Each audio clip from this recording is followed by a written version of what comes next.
이제 본회의를 통과한 내란 전담 재판부 설치법은 앞으로 어떻게 흘러갈까라는 부분에서 많은 궁금증이 또 그리고 여러 가지 의문이 뒤따르고 있습니다. 화면 함께 보시죠.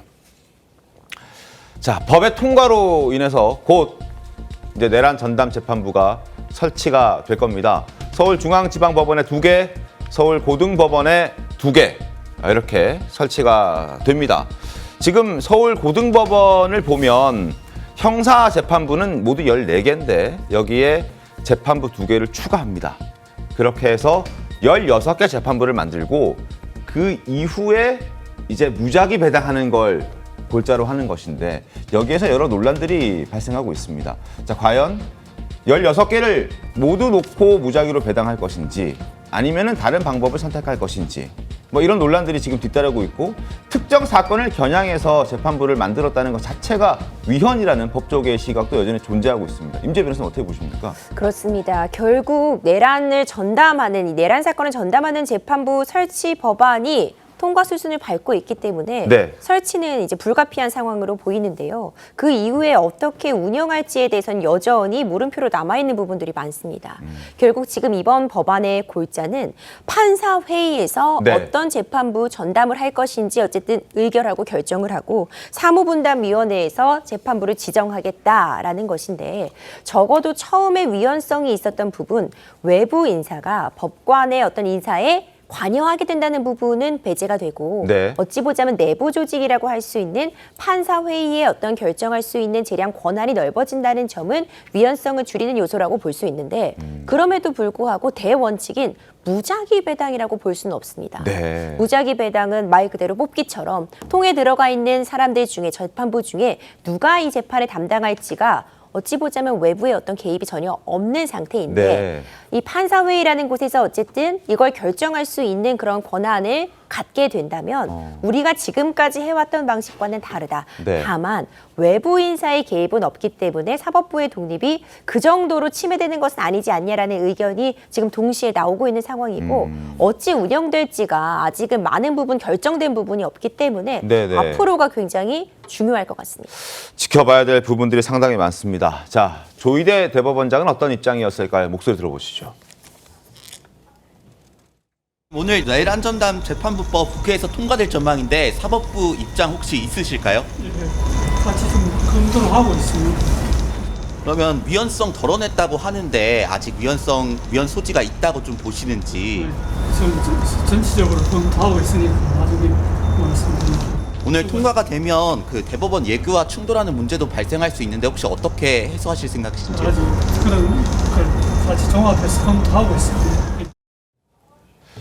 자, 여전히 논란은 계속되고 있습니다. 위헌성이 있다라는 법조계의 지적들이 뒤따르고 있는데 민주당은 이동학 위원님, 민주당은 어쨌든 외부 추천을 두지 않았기 때문에 위헌 소재는 완전히 삭제했다라는 입장이던데요.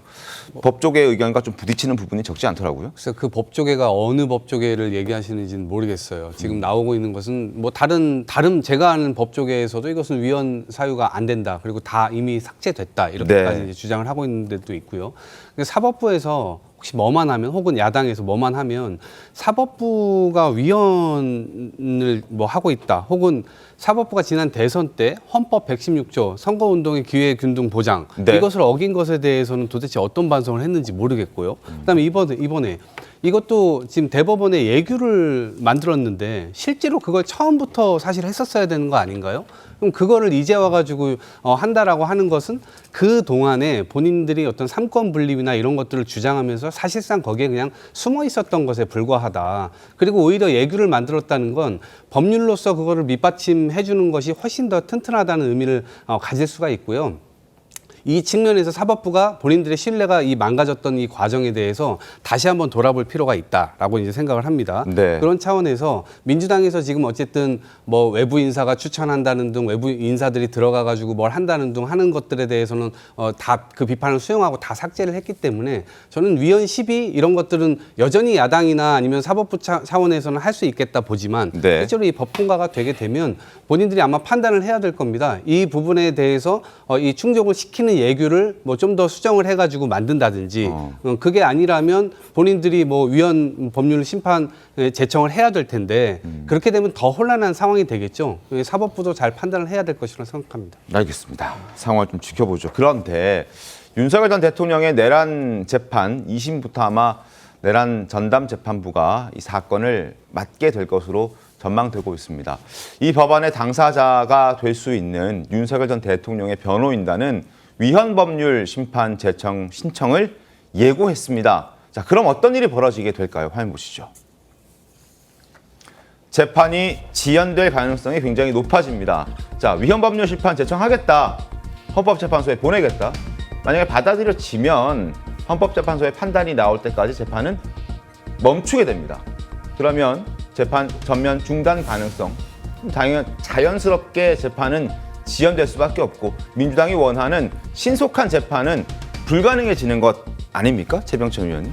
네, 그 민주당이 그런 점을 가장 이제 경계하는 사람 중에 한 명으로 받을 텐데요. 네. 왜냐하면 이게 위헌이 되기를 가장 기대하시는 분이 윤석열 대통령 및 변호인 쪽일 거고 민주당 쪽에서는 뭔가 신속한 재판이 되기를 바랐는데 실은 용어의 혼동을 먼저 좀 잡을 필요가 있어요. 앞에 제가 보기엔 세계일보가 오보를 했다고 봐야 되는데 65년 만에 특별재판부라는 표현을 썼는데 네. 그거는 우리가 이제 반민특위를 염두에 두는 건데 반민특위는 미리 사건을 집어넣고 해가지고 아예 헌법에 있었던 조항이어서 네. 이게 한편으로 논란이 처음에는 특별재판부를 만들자는 게 나왔지만 나중에 내란 전담재판부로 바뀌었어요. 근데 여기서 전담이라는 거의 의미가 뭐냐인데 특정 사건을 막고 다른 사건은 배당받지 않는 거. 그래서 이거를 이제 흔히 법조계에서는 집중심리라고 표현하기도 하는데 집중심리를 전담재판부로 본다고 가정하면 우리나라에선 그런 사례가 몇 번 더 있었어요.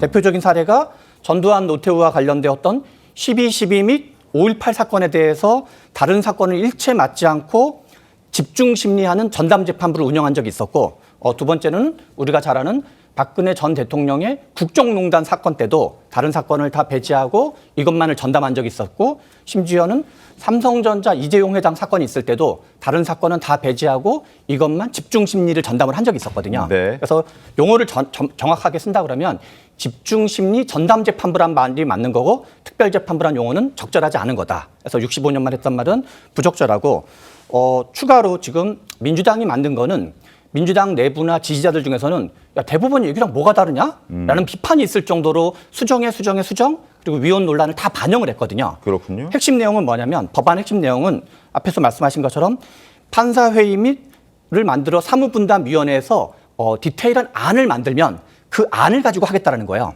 그런데 그러면 우리나라에서 부패 사건이나 선거 재판 같은 경우는 앞에서 말씀하신 것처럼 형사부가 한 16개가 있다 그러면 이 중에서 전산으로 무작위 랜덤하게 하면 실은 그거는 부패 및 선거에서는 이미 그런 게 작동하고 있었기 때문에 특정 영역 안에서 무작위 랜덤하게 하면 실은 기존에 하던 방식이랑 크게 다르지 않은데 다만 뭐가 달라진 거냐?